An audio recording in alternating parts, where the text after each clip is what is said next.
Go. Welcome to the August Ordinary Council meeting of Dubbo Regional Council. I advise that this meeting is being streamed live to the internet. All those present should refrain from making any defamatory statements, and upon joining these online meetings you accept the condition that your image may be recorded and streamed to the internet, as well as being retained in the archive of the recorded council meetings and standing committee meetings. I now open the August Ordinary Council meeting, time being 5:32 p.m. First up, we have the prayer to be delivered by Councillor Wright, please. Thank you, Mr. Mayor. O God, grant that by the knowledge of thy will, all we may resolve shall work together for good, and we pray through Jesus Christ our Lord. Amen. Amen. Next, we'll have the acknowledgement of country to be delivered by Councillor Ryan, please. Yeah, thanks, Mr. Mayor. Look, I'd like to acknowledge the traditional custodians of the land on which we meet tonight, being the Binjang people from the Wiradjuri Nation here in Wellington, my people. I'd like to extend respect to elders past, present and emerging. I'd like to pay my respects to all people in the room here tonight.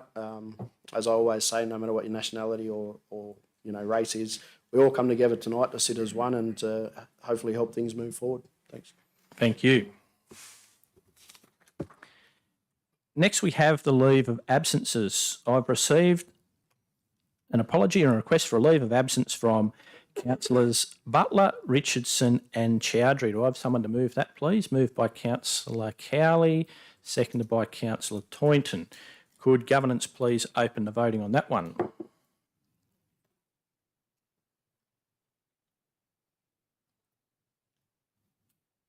Carried unanimously, and we note that Councillor Dickerson is joining online by audio-visual link. Conflicts of interest. Does anyone have any conflicts of interest to declare?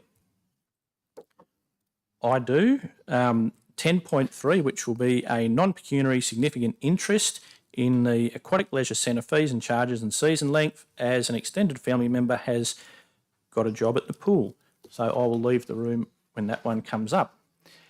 Next, we have public forum. I'll now run through the rules of public forum. Each speaker will have a maximum of 5 minutes to speak. When you come forward to speak, please state your name and the item you'll be speaking to.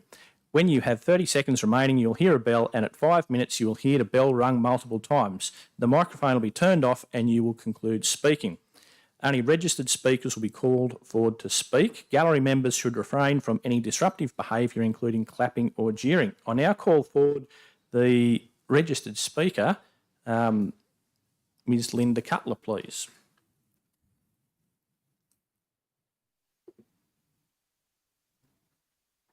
Good evening, Mayor and Councillors. Thank you for the opportunity to speak tonight in relation to items 10.1 and 10.2. Firstly, I would like to acknowledge the considerable work being undertaken by council officers and elected representatives in dealing with the growing number of renewable energy proposals across our region. The report before you under item 10.1 highlights the scale of change occurring across the Central West Orana Renewable Energy Zone, with numerous renewable energy projects, including battery projects at various stages of planning and development. It also highlights the difficult position local councils can find themselves in, where many of these projects are ultimately determined by state government, yet the impacts are experienced by our local community. I want to thank Council for the advocacy it has demonstrated to date on behalf of our residents. Importantly, Council has shown that it does not take a one-size-fits-all approach to renewable energy. Council has assessed projects individually, supported some, raised concerns about others, and represented community views where impacts have been considered significant. I encourage Council to continue that balanced approach. This is not a debate about being for or against renewable energy. Renewable energy projects are an important part of Australia's future. However, every proposal must be assessed on its individual merits, with careful consideration given to location, cumulative impacts, visual amenity, future land use opportunities, and the views of the communities and residents adjacent to these developments who are affected. It is that principle which brings me to speak to item 10.2 in Hampton Park. Like many residents, I'm disappointed by the recommendation that Council not proceed with investigating the rezoning of Hampton Park to R5 large lot residential. However, I do acknowledge the challenges outlined in the report. The report makes it clear that putting a planning proposal would involve significant costs, extensive technical studies, and a lengthy process with no guarantee of success. I also acknowledge that the landowner does not support a council-initiated rezoning proposal and that contractual arrangements exist in relation to the proposed solar farm and battery energy storage. I understand those realities and appreciate the difficult position that they place council in.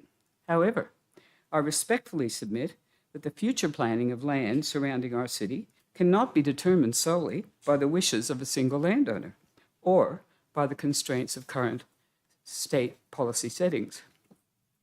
Planning has always involved balancing private interests with the broader public interest. Councils routinely make decisions that consider not only what is possible today, but what are the best interests for the community into the future. The question before us is not simply what one current landowner wants. The question is what represents the best long-term outcome for Dubbo. Many residents believe Hampton Park occupies land of strategic importance on the edge of our regional city. Once that land is developed as a large-scale solar energy facility and battery energy storage system, the character of the area will change fundamentally. For many people, this is not an argument about renewable energy itself. It is an argument about location. It's an argument about whether industrial-scale energy infrastructure is the most appropriate use of land adjacent to our growing regional city.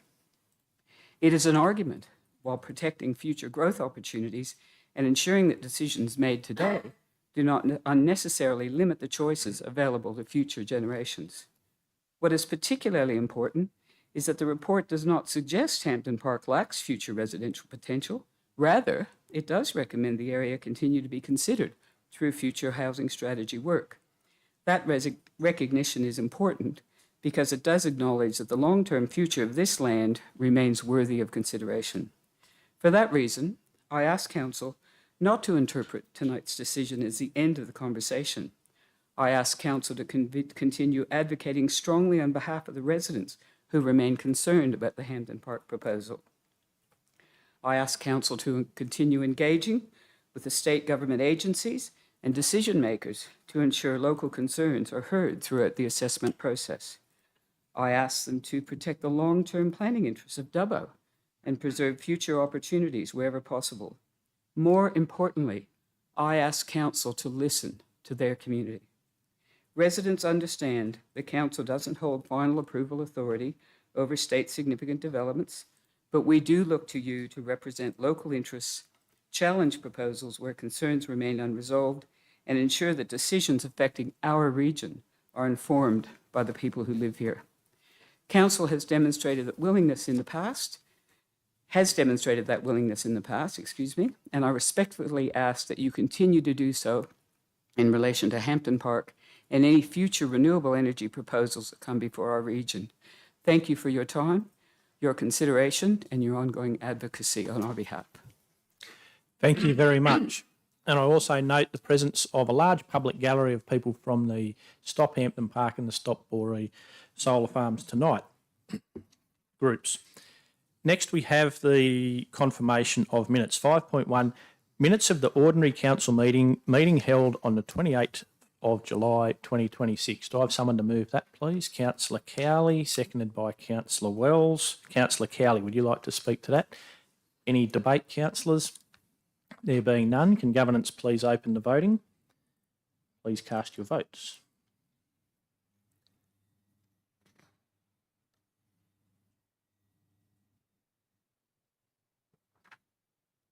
Carried unanimously.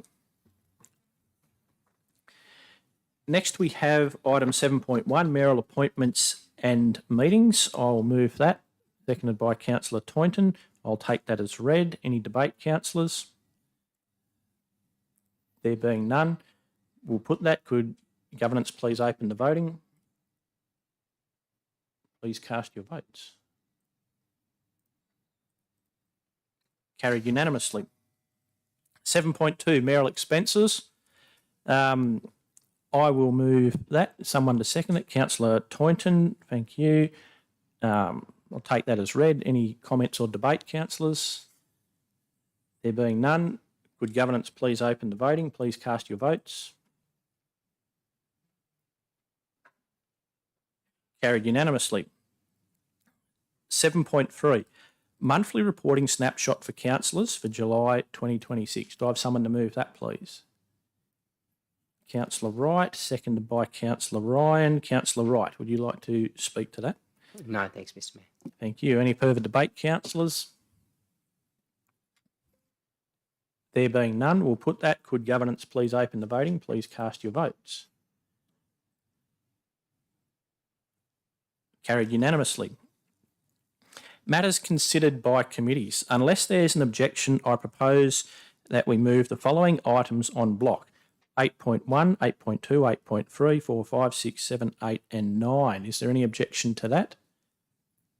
No? Would someone like to move all of that?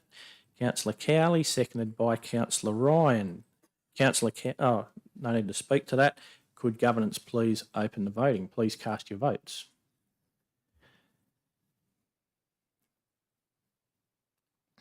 Carried unanimously.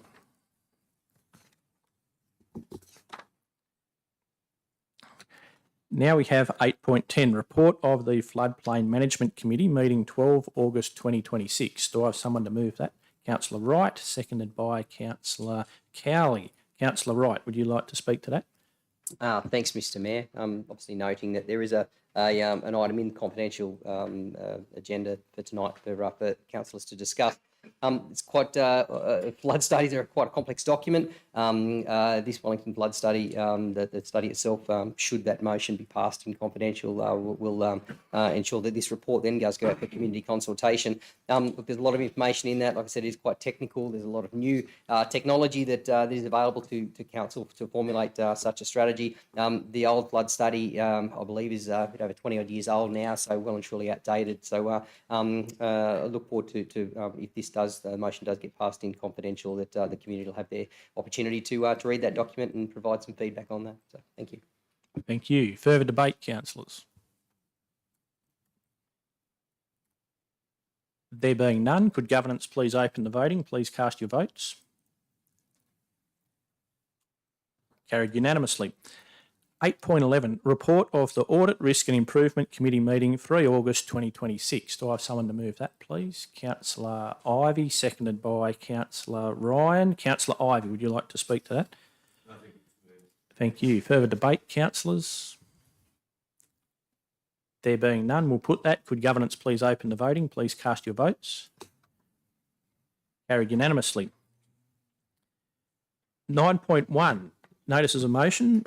9.1, Code of Meeting Practice. Councillor Toynton, would you like to move your motion?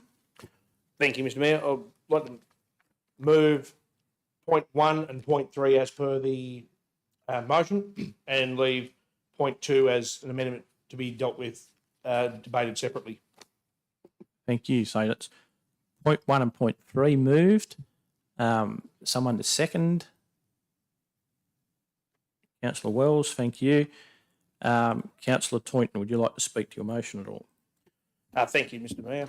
Just, very briefly, I think this is something just to ensure that we keep meetings on track, that the general public are able to pay attention to what is going on with EL meetings without them dragging out to an unreasonable amount of time at night time, where most people have lost interest, councillors are tired. We find that decisions probably aren't being able to be made, or we're finding that matters are being deferred because a large portion of time is being chewed up. This is just about to increase the overall efficiency of council meetings. Thank you. Further debate, councillors? Councillor Wright. Thanks, Mr Mayor. And thanks, Councillor Toynton, for putting this up. I totally understand the reasoning behind it. The concerns I've got with respect to delaying particular items that might be on the agenda to another meeting.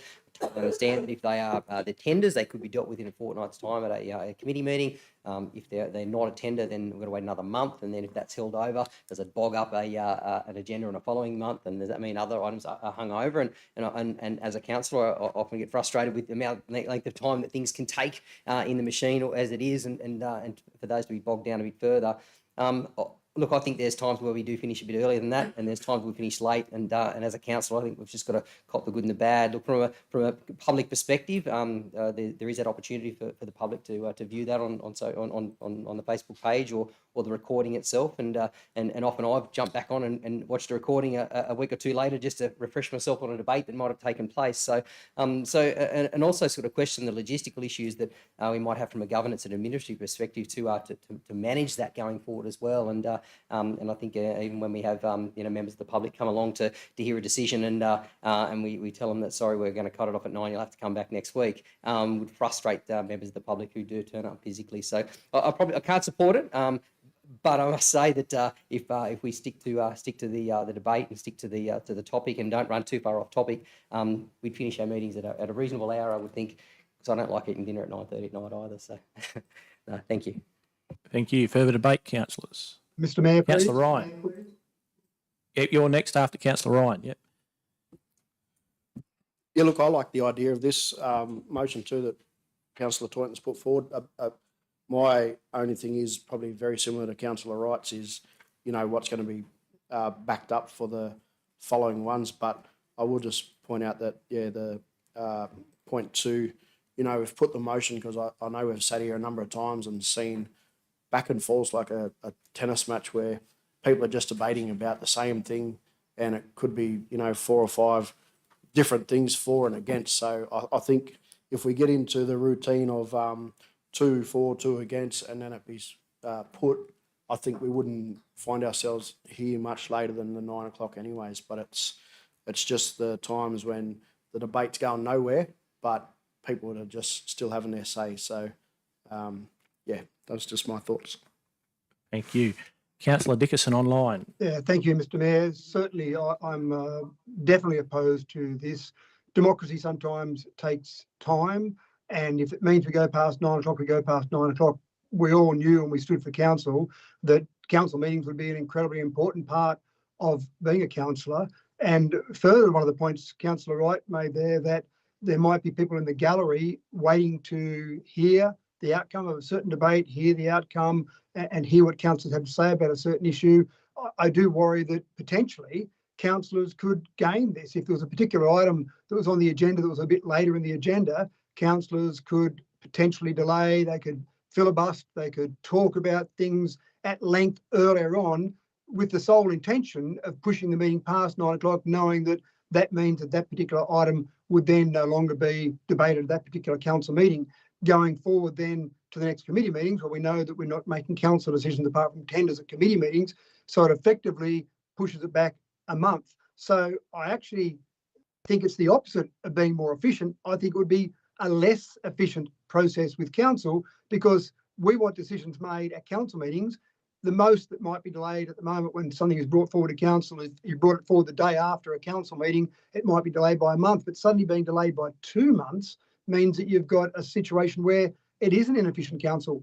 Long debates is not about being inefficient. Long debates typically mean that you will get a better outcome. Lots of interesting points are brought forward in a debate. I enjoy sitting back, listening to a debate, go back and forth, and sometimes it goes round in circles, but sometimes it goes forward in a different direction to what you ever expected. I just feel disappointed that we would think that we have an arbitrary cutoff of 3.5 hours and that's it for a meeting. I don't know why 3.5 hours is a particular time. If anything, if you're worried about meetings running late, I'd prefer to start the meetings earlier. But then, of course, people work, so it's not always easy for them to get there at 4:30 rather than 5:30. So I think the current system we've got, which we've had for a long time, starting meetings at 5:30, and they go as late as they go, but it's about democracy. And as I said, democracy definitely takes time. And in this case, I think as councillors, we just have to accept that sometimes it takes longer, and so be it. Thank you. Further debate, councillors? I'll just quickly say, look, I'll support it, help Councillor Toyton out.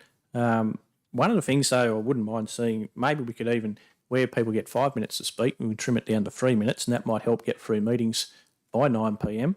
And especially with safety for people travelling back and forward, mostly to Wellington councillors, late at night, and probably make better decisions when it's not at 10 o'clock at night or something like that after a full day of work rather than trying to get through things. So, look, I'll help Councillor Toynton out and support this one. But Councillor Toynton, did you say you were going to move an amendment prior? Yeah, yes, I did. Point 2 of the original. Righto, thank you. You've moved that. And a seconder.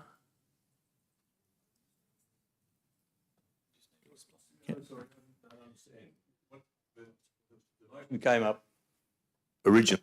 Yes, Councillor Ivey. Yep, you're on. Yep. So what are we doing now? So Councillor Toynton's moved an amendment. So we've got Right. point 1 and point 3, and Councillor Toynton has moved an amendment to that, which would be the original point 2. So as per the business papers in front of you, so Councillor Toynton moved an alternative motion, which was just point 1 and point 3 from the original motion. Point 2 out. Now he's moved an amendment to put point 2 back in. So Councillor Toynton's moved that. If we got a seconder for that one, I'll second it to save it dying. A point of order, Mr. Mayor. Councillor Dickerson. Thank you. I've got a point of order on this one. If you look at clause 10.21 and combine that with 10.25 and 10.26, we know the Code of Meeting Practice says that we can add to the code, we can alter the code, the mandatory code I'm talking about, but we can't take away from the mandatory code. And I believe if you read 10.21, which gives the council a right to speak once in a motion, and then clauses 10.25 and 10.26, which allow the debate to be brought to an end, I believe that if you said we're going to move it except for dissent, unless someone declares dissent, I believe that's taking away from the mandatory code. So I'd ask you to rule on that, Mr. Mayor, as a point of order that I believe this particular amendment is not a legal amendment. Right, I will get some governance advice on that.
Okay, so Councillor Toynton, have you said that you'd like to withdraw that? Yeah, we'll still withdraw the motion. I'm not going to get debated Withdraw this the till all amendment? night. Withdraw But the if amendment. we want to stay here until 3 a.m. debate and stuff, that can be arranged. So Councillor Toynton's withdrawn the amendment, so we go back to the original, which is points 1 and 2, which is like the original point 1 and 3 from your business papers. Did anyone want to speak further on Councillor Ivey does?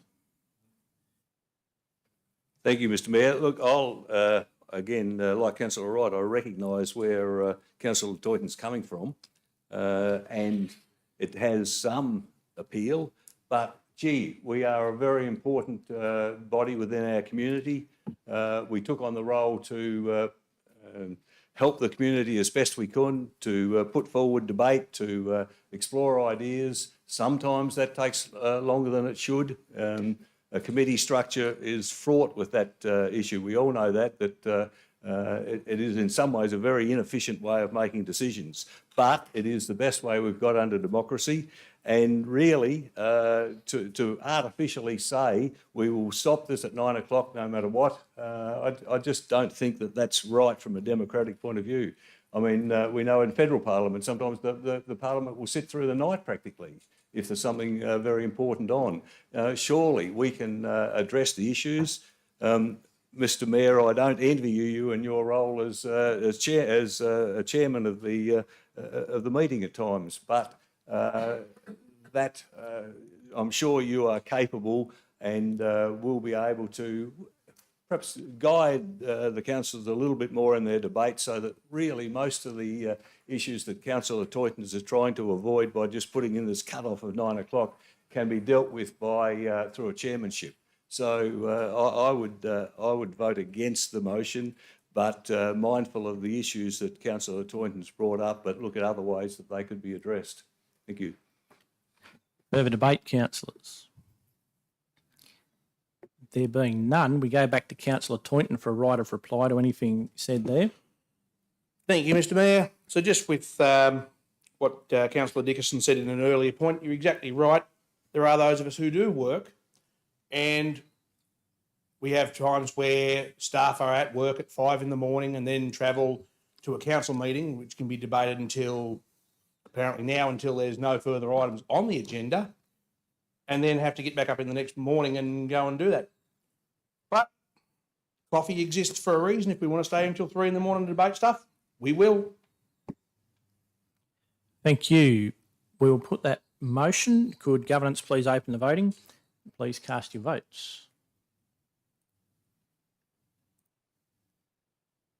That's lost 2 votes to 6. The next item of business, we move on to reports from officers. 10.1, Renewable Energy Projects Update for August 2026.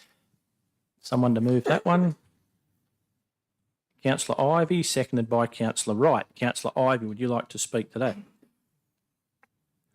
Thank you, Mr Mayor. Look, firstly, I'll just again congratulate the staff or the director through maintaining the schedule and keeping it up to date and putting it before councillors and putting it before the out there, therefore before the community as well. Certainly, it is revolutionising and changing our whole community. We don't resile from that. It is a fundamental change that's going on, not directed by or initiated by this council, but by federal and state governments.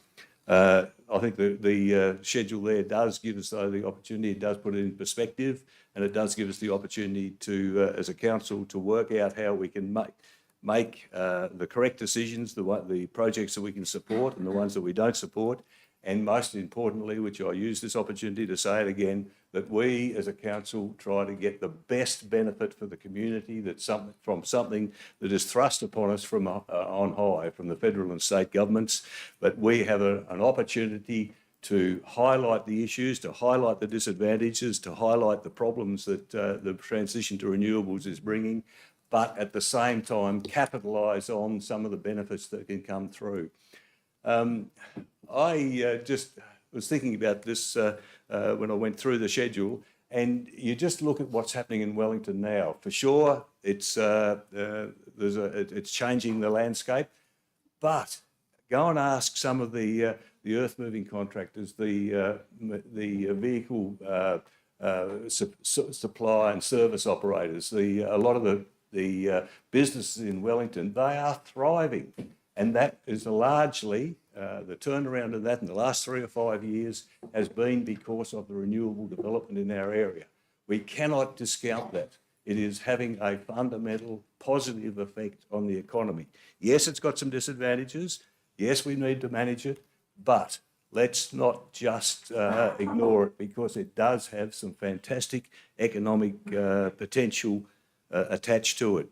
So again, thank you to the staff for preparing that schedule. I think it's very useful, and it'll be good to work with it going forward. Thank you. Further debate, councillors? There being none, we'll ask governance to open the voting on that. Please cast your votes. Carried unanimously. Next, we have 10.2, Potential Hampton Park Planning Proposal. Do I have someone to move that? Councillor Wright, and seconded by Councillor Ryan. Councillor Wright, would you like to speak to that? Thanks, Mr Mayor. Look, firstly, I'd just want to acknowledge Ms. Cutler's comments. She speaks very, very well, actually, in public forum when she does speak. So thank you for her comments. And I know even as a councillor, trying to balance the community council or community expectation with expectation of a proponent that wants to come forward with a particular project.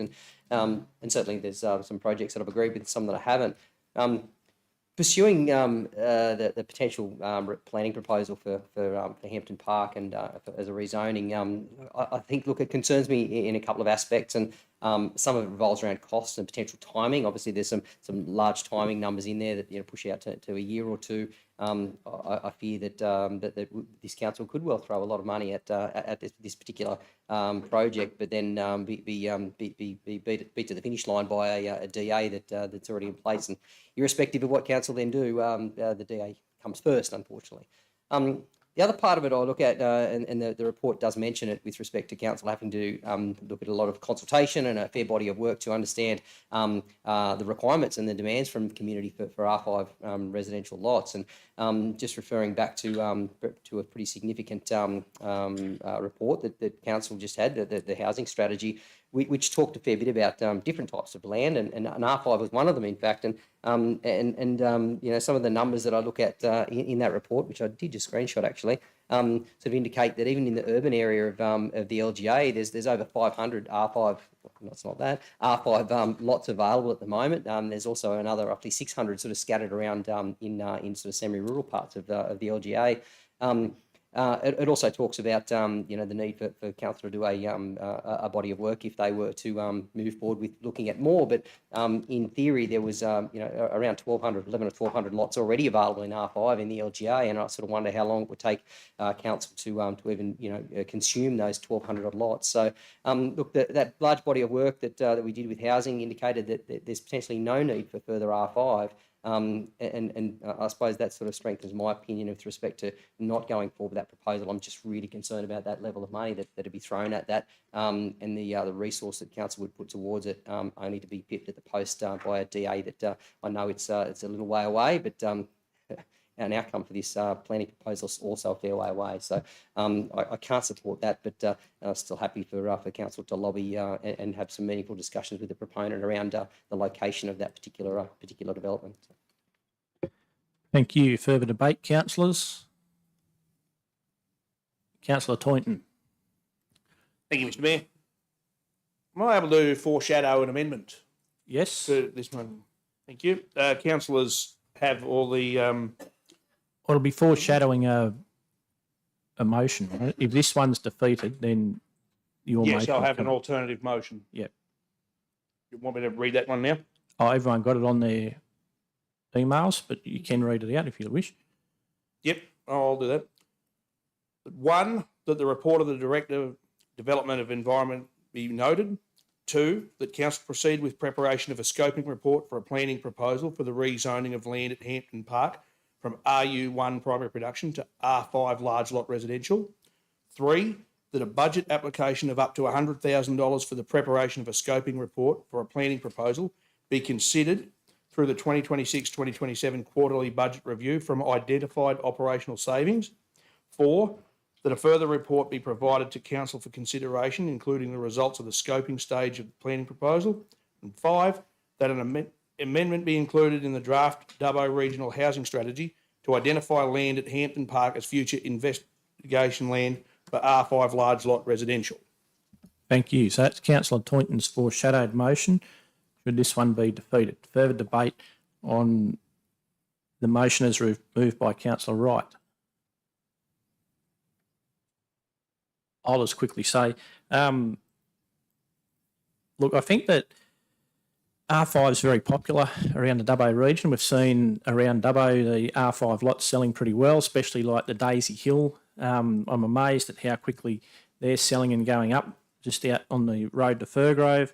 And given that we're in 20 years probably going to be 80,000 people in Dubbo and might even be pushing 100,000 in the LGA, that we really do need to plan for the future. And I think that this lot might be better serve the community better as R5 large lot residential, and to preserve that might be good. So I'll vote against this motion and look to, if this goes down, then vote for the foreshadowed motion of Councillor Toynton. Thank Mr. you. Mayor, Further debate. Mr. Councillor Mayor. Dickerson. Yeah, Councillor thank you. Dickerson. Thank you. A question, Mr. Mayor, to whoever you like, but probably to Mr. Jennings. In the current recommendation, it talks about advice from the Department of Planning that the planning proposal will not have strategic merit, is unlikely to be supported by the Department of Planning, Housing and Infrastructure, which is fine. I understand that with the current recommendation. And I'm just looking forward to the foreshadowed motion if this one's defeated, and then going ahead with the scoping report. So I'd love to hear the opinion of our staff that if it's unlikely to be supported, that it seems like the logical way to go is as the current motion stands. So could we just hear from one of our staff about that, in particular about the fact that it's unlikely to be supported by the Department of Planning, Housing and Infrastructure, which means it wouldn't happen if it's not going to be supported. Take that as a question to the General Manager. Thank you, Mayor, and through you to the Director of Development and Environment. Through you, Mr. Mayor. Just probably the best way that I can answer Councillor Dickerson's question. One of the key components of establishing strategic merit for a planning proposal, so not just this one, every planning proposal that Council considers, is compliance with ministerial directions. So what's a ministerial direction? Good question. So with the planning system at the strategic planning stage, there's a number of ministerial directions that planning proposals need to be shown to be consistent with. So the way the ministerial direction around rezoning RU1 primary production land to a residential or an industrial/commercial zone, I think how it's worded, is that the land has to be identified in a regional strategy. So what that means, that's not our housing strategy that Council saw in July. That's actually the next strategy that the Department of Planning, Housing and Infrastructure prepares. So this land isn't identified in that strategy, which is one of those key components in establishing strategic merit for a planning proposal like this there as well. So in terms of that, strategic merit has a number of components to it. Of course, that's one key component. Of course, the other components are, I think as Councillor Wright was talking of, demand for R5 large lot residential housing. Also, what are the impacts of a planning proposal like this on agricultural land, and really any other constraints that land may have, and also the strategic direction of Dubbo as well. So I hope that sort of gives some sort of an answer, Councillor Dickerson. Yeah, thank you. Councillor Dickerson. Thank you. I'll leave it there for the moment. Thank you, Mr. Mayor. Thank you. Further debate, councillors? There being none, we'll go back to the mover, Councillor Wright, for right of reply to anything there. No, I'm okay. Thanks for now, Mr. Mayor. Thank you. So, councillors, in a minute, we'll vote on the motion as moved as per the business papers, noting that there's a foreshadowed motion on the books as well. Governance, could you please open the voting? Please cast your votes.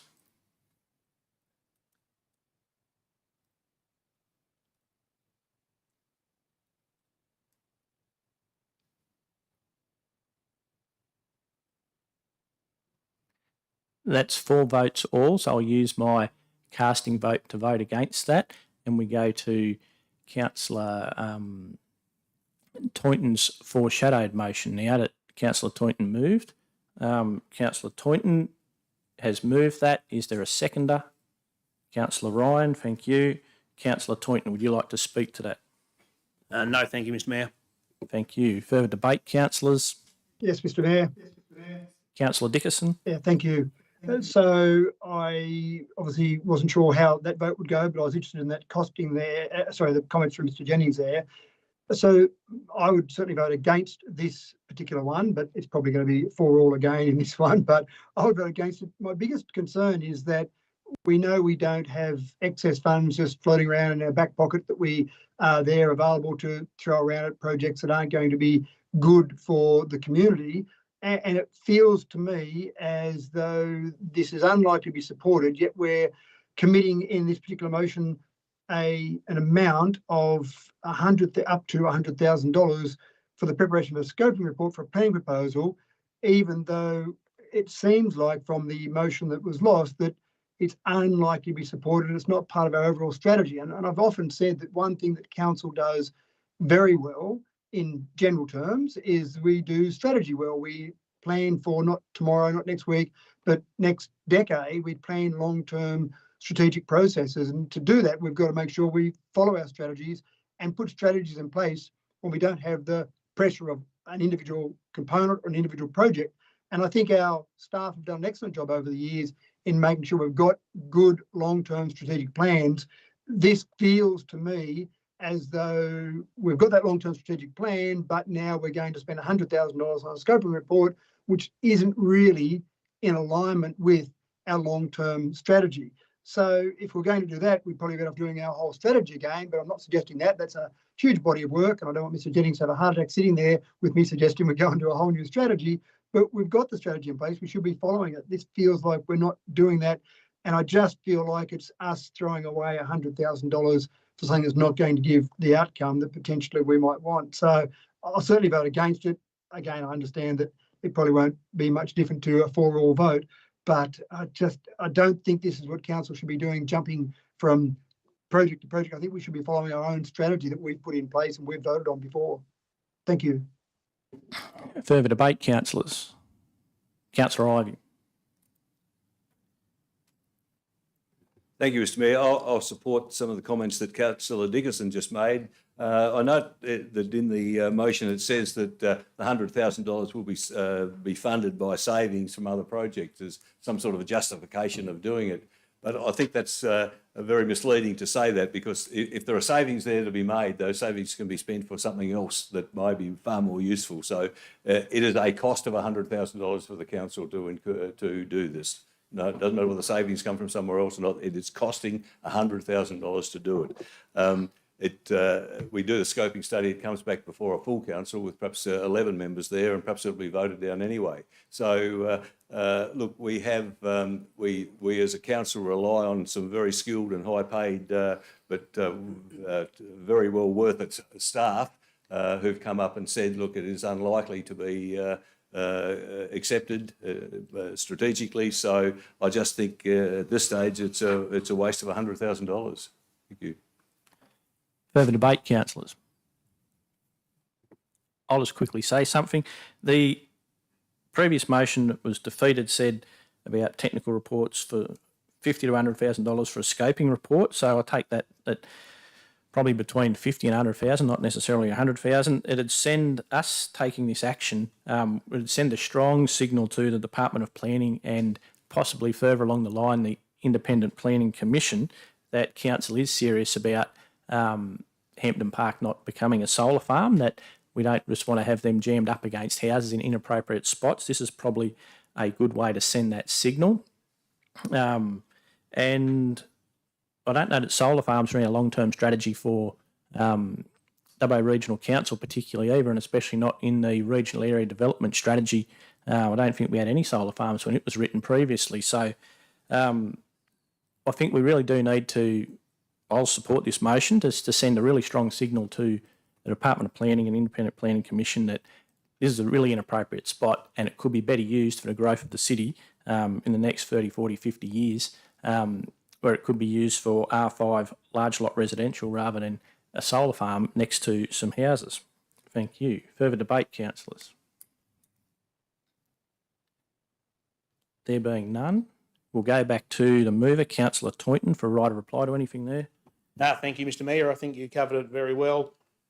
This is not saying exactly $100,000. It's saying up to, which tells us we have an upper limit that says we won't be going above that. The key word being thrown around is unlikely, not explicitly prohibited, not an outright no, just an unlikely. I mean, we've seen the unlikely horse win at a racetrack, so anything that we can do to support our community, who has said time and time again for the last 2 years that we've been on council, they do not want this. This is inappropriate. this is the way that we can send that message to the government to say, no, we're fair income serious, we're not pushovers. You're not just going to jam this everywhere because there's a vacant patch of land with nothing on it.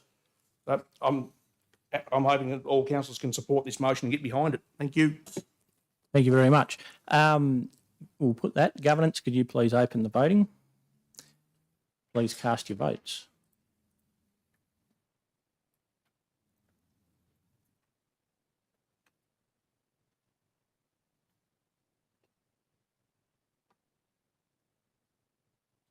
Carried 5 votes to 3. Next, we have 10.3, 2026-2027 Aquatic Leisure Centre fees and charges and season length. Do I have someone to move that, please? Councillor Ivey, seconded by Councillor Toynton. Thank you. I will declare a non-pecuniary significant interest as an extended family member has got a job at the pool and will leave the room when this is debated. Thank you. I'll pass over to Deputy Mayor, Councillor Toynton.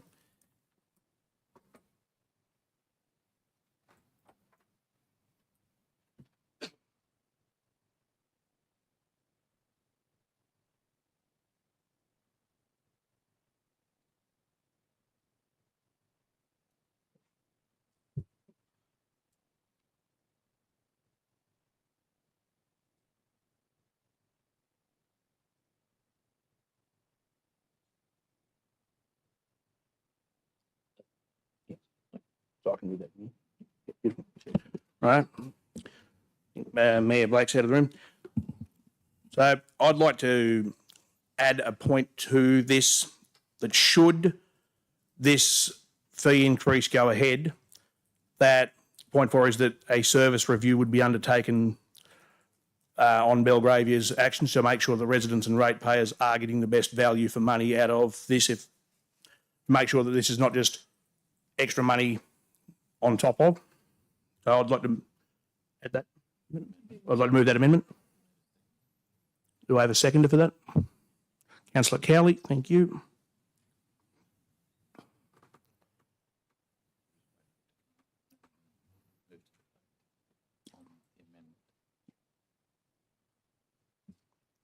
It should be up on the screen soon.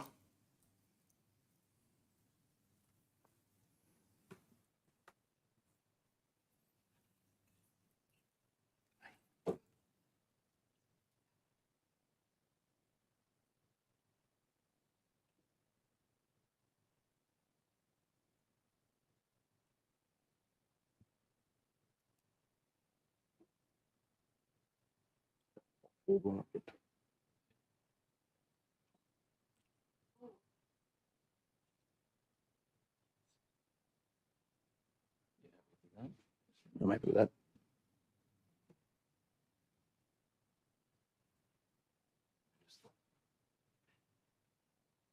What's happening here?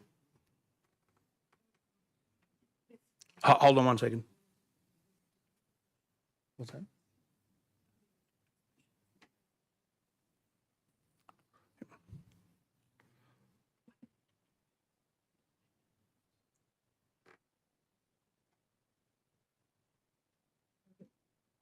Yeah, I was the seconder.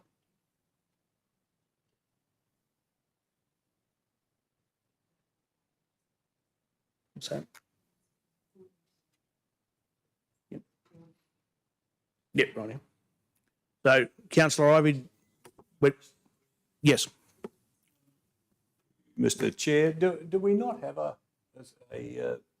strategy in place or to have a service review with Belgravia through the tenure of their lease? I thought that was part of the deal anyway. To the General Manager. Thank you, Deputy Mayor, and through you to Director of Community Culture and Places. Thank you, Mr. CEO. Through you, Mr. Deputy Mayor. We're certainly undertaking a review going forward as we enter into the second or the third year of the 5-year contract. So we have, the 4th year of the 5-year contract. So we have another 2 years remaining, this one and the one coming.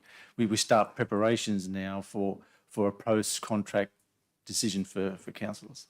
And so as part of that, we intend on taking a service review into Belgravia's performance and do a basically a benchmarking exercise around what other councils are doing and just do a reference check in that regard. So it's part of our planning anyway. Does that answer your question, Councillor Ivey? Perhaps just a follow-up question. I think it does answer it because we plan to do it, but there's nothing specifically in place, in which case this point number 4 would actually formalise that process. So in that case, I would support point 4. If we haven't got anything specifically in place, then yes, I would support it. Perfect. Yep. So Councillor Ivey, so you're happy with this amendment as it is without having to debate it as it, so include? Perfect. And of course I would, because I seconded it, so. Any debate on that, councillors? Councillor Ivey? Foreshadowed, yes, I would support it. I think the 4% increase, an average of 4% increase is, given the current inflation environment by itself, is quite acceptable, I would have thought.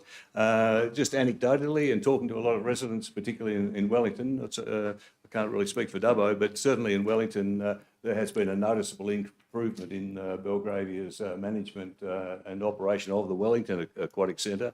And so I think, again, if we look at some of the figures in the monthly snapshot, shows that the attendance at all the pools was up substantially from the previous year. So that says something in itself. One thing, and it doesn't warrant an amendment, but I would have thought it wouldn't be a bad idea to have rounded some of those final figures. We've got a figure of $4.82 and $7.39, and I would have thought perhaps it would be more sensible to have rounded either up or down and have an average of 4% rather than take it to the cent. But that's neither here nor there. This day and age, where most people pay by card rather than cash, perhaps it's not so important. But the other thing is, just having said that the improvement in Wellington has been noticed, but can I just use this opportunity to say that I have had some feedback from the pool to say that in Wellington, the toilets, maintenance of the toilets hasn't been as good as it could be. Often the toilets aren't cleaned. There's no hand wash in the dispensers. And that's just a little thing that really could be, without much extra expense or trouble, could be rectified. And the other thing is just a formal approach that in the Wellington Centre we have the reintroduction of aqua aerobics. I know that was very popular some years ago, and so perhaps Belgravia could be encouraged to provide aqua aerobics courses. Thank you, Mr. Mayor, Deputy Mayor. Thank you, Councillor Ivey. Anything further, councillors? Councillor Wright. Thanks, Mr. Chair. Just a comment, really, that look, I'm happy to support this. Obviously, there was a price freeze last year for Belgravia, and they got through a season without that small increase. As Councillor Ivey said, this does reflect, obviously rising costs of running a business. Belgravia running a business, and as a community, we're expecting a premium facility there. So if we're expecting a high standard from Belgravia, certainly to give them the opportunity to increase those costs to cover those rising costs of running a business, I think is wonderfully valid, especially considering that price freeze of last year. So, thank you. Thank you, Councillor Wright. Anything further? Councillor Wells. Thank you, Mr. Chair. Look, I'm happy to support this item. Although increasing costs, and I know we had a freeze last year, always worries me in our remote communities in the heat and the members of our community needing to access the pool. We want them to be at the pool and not at the river because there's concerns about river safety. So, whilst I'll support the slight increase, I'm happy to see that they'll be doing a season extension. But I do worry about the socioeconomic people in the community and the ability to be able to pay for such an entry or even a family pass. I just wanted to put that out there. I also wanted to note that I heard and also experienced it last season. Hopefully Belgravia will continue to look at the canteen use and the canteen foods. Yes, there's always the good bucket of hot chips, which is good. I myself do like them, but good to have some healthy options as well for the kids or the families that are there. Hope they look at that. Thank you. Thank you, Councillor Wells. Anything further, councillors? None. We'll go back to the mover of the original motion. Councillor Ivey, right of reply. Thank you, councillors. I'll now ask governance to please open the voting.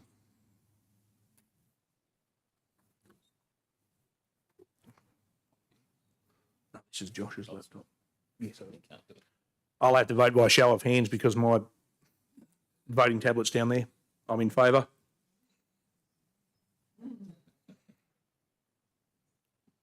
Declare that carried unanimously. Could we now please ask for the mayor to be returned to the chamber, please?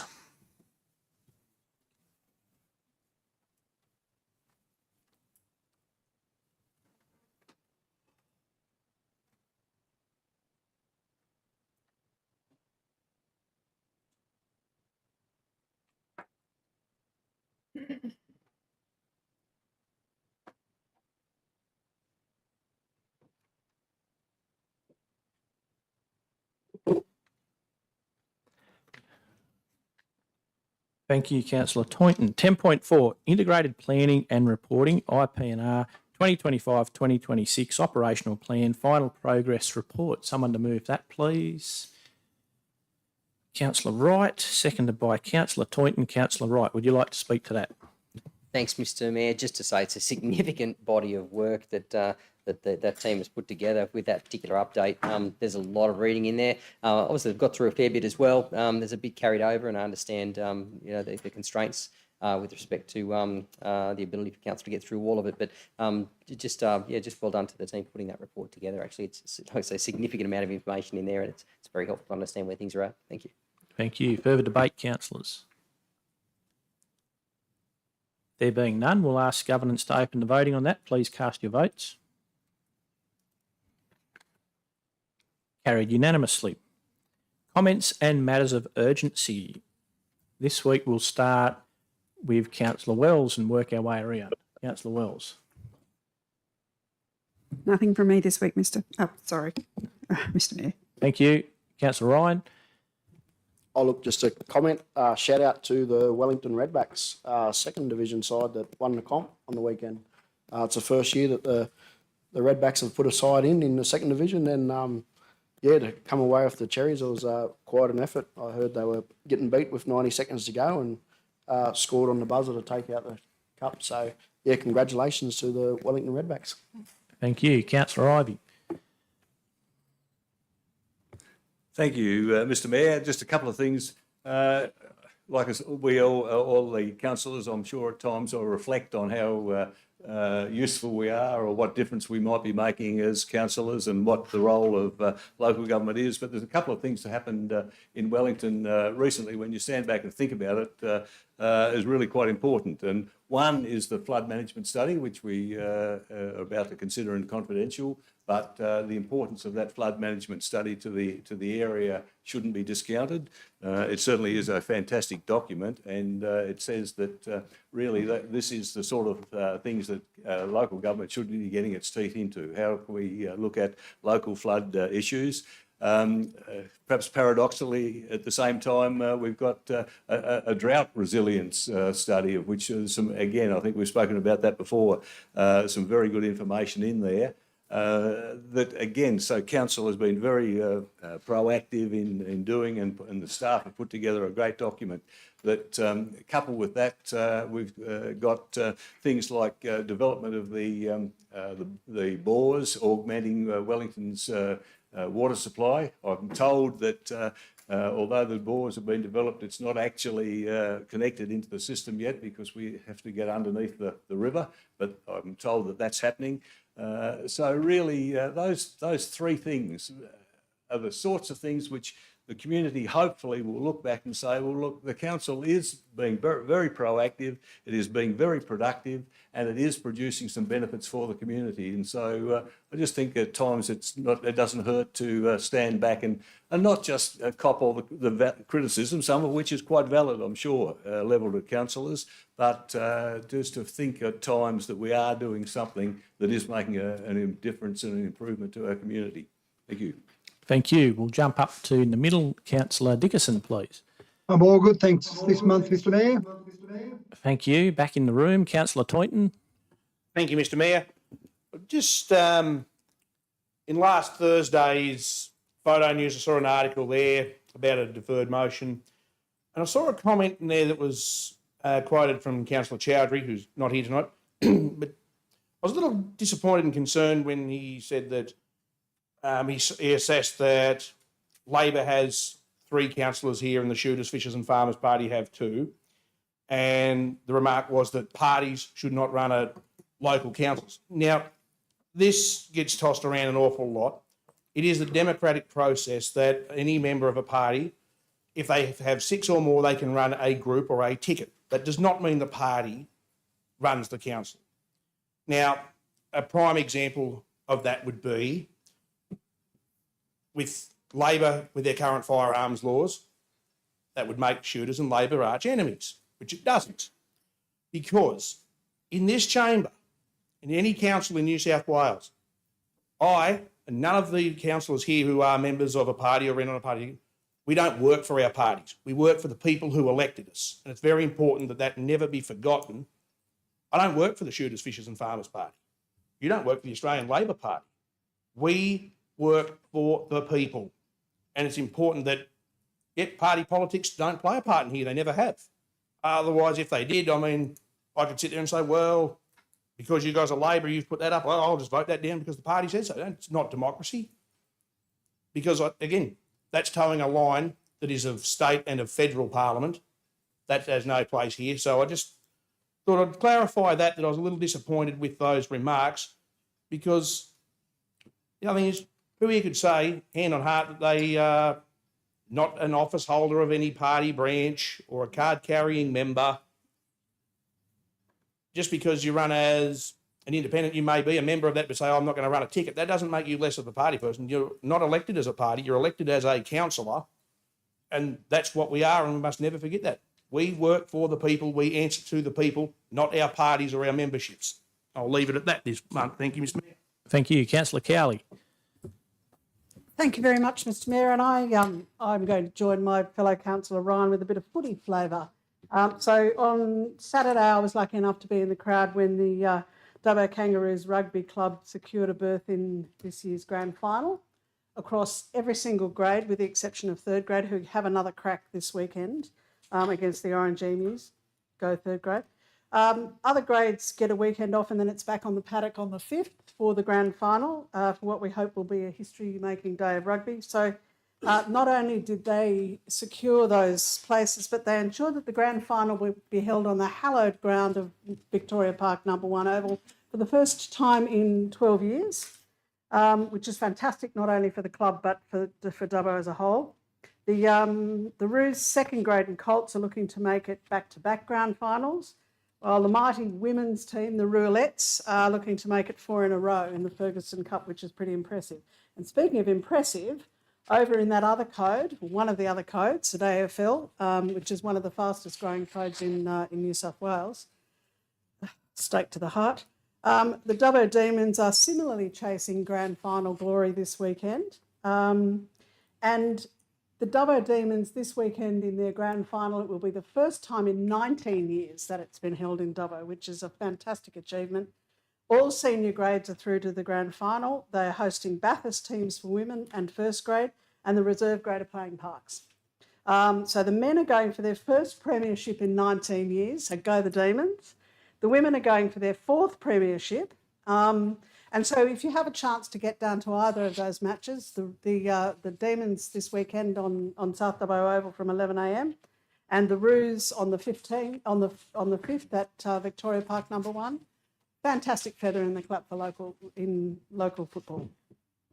Thank you. Councillor Wright. Thanks, Mr Mayor. Just 2 things, actually. Thursday, the 10th of September, second Thursday in September, is always Are You OK Day in Australia. And I know it's a couple of weeks away. And Are You OK Day, it's its 17th year, actually, started in 2009. And it's, for those who don't know, it's about suicide prevention initiative and awareness.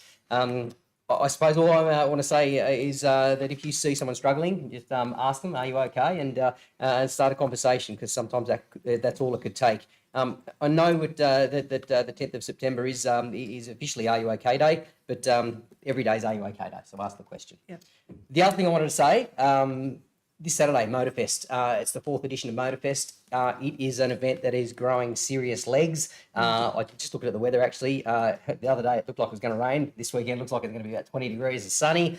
I'd love them to get 10,000 people there. I think it's certainly an event that the area has got behind, and there's some amazing vehicles and motorbikes that are going to be presented on that day. So pop over. It's $10 to get in. It's incredibly cheap for families or individuals who want to go along for the day. There's a couple of other events, but from 9 o'clock Saturday morning, duck into the showground and check it out. The guys have done a lot of work, and I think it's going to be a spectacular event. So that's from me. Thank you. Thank you. I'll just finish by quickly saying that Minister for Roads and Regional Transport, Jenny Aitchison, was in our region today doing an announcement about planning for an overtaking lane, possibly a second one around Geary on the Mitchell Highway. So that's good work by the Minister there. I know she puts in a lot of kilometres and a lot of time and had a few back and forwards with her office lately, but it's a good outcome for everyone around here. So hoping that'll be planned by the end of the year and looking to be funded in the budget next year, I'm going to hope. The Scabbing Flat Bridge, the Minister then went and had a look at Scabbing Flat Bridge, did a little talkies on for the Facebook about the community consultation opening up in a month, which will be a really good opportunity for the Geary community, but also the wider community to have input into whether the Scabbing Flat Bridge is fit for purpose in today's day and age. And the Minister also brought up with me about Saxa Road. We know that Council have got a resolution on the books from a little while ago, and staff have been working on it to look at the reclassification of recategorisation, it's called now, of Saxa Road from a regional road to a state road, which it really needs doing, thanks to regular correspondent Gary Todd, who gives me regular updates about the condition of Saxa Road, with all the trucks going up and down there. So, look, I would love that to be reclassified today. But we'll keep working on that and hopefully get a solution. So thanks to the Minister for that, and also the where Councillor Cowley said about the Demons Grand Final. Joe Carnaghi is very excited that the Demons are hosting it this weekend. So poke along there and have a look if you can.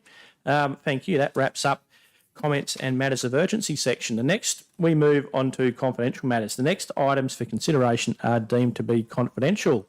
Under Section 10A of the Local Government Act, the next items being 12.1, 2, 3, 4, 5 and 6 have been identified as likely to be discussed in a closed session of Council. Can I now have a councillor move us into confidential session to deal with the items? Councillor Wells, Councillor Ivey.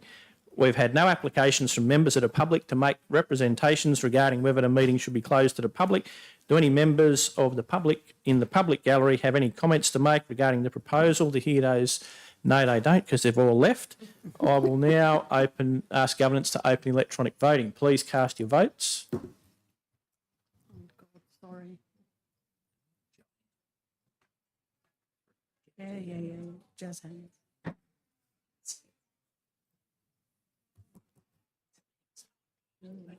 Councillor Dickerson, just raise your hand. We'll take that as a vote. And Councillor Dickerson is in favour as well. Carried unanimously. The streaming will now be turned off and any members of the public will be asked to leave the chamber. The chamber will be reopened and the live stream restarted after deliberations on these matters, with the resolutions to be made public. Please stop.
Okay.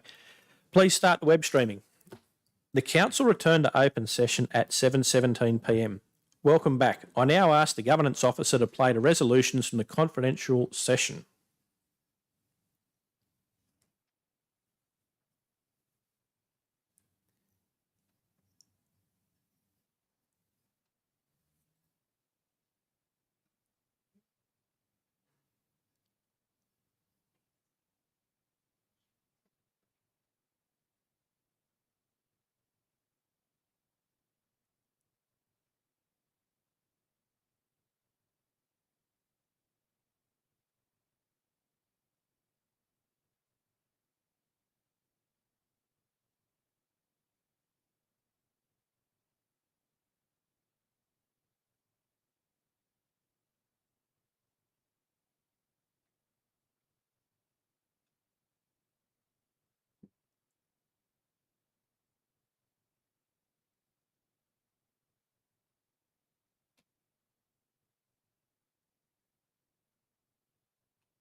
There are no further items for consideration of the ordinary council meeting, and I declare the meeting closed, the time being 7:19 p.m. Web streaming has now been completed. Thank you for your attendance.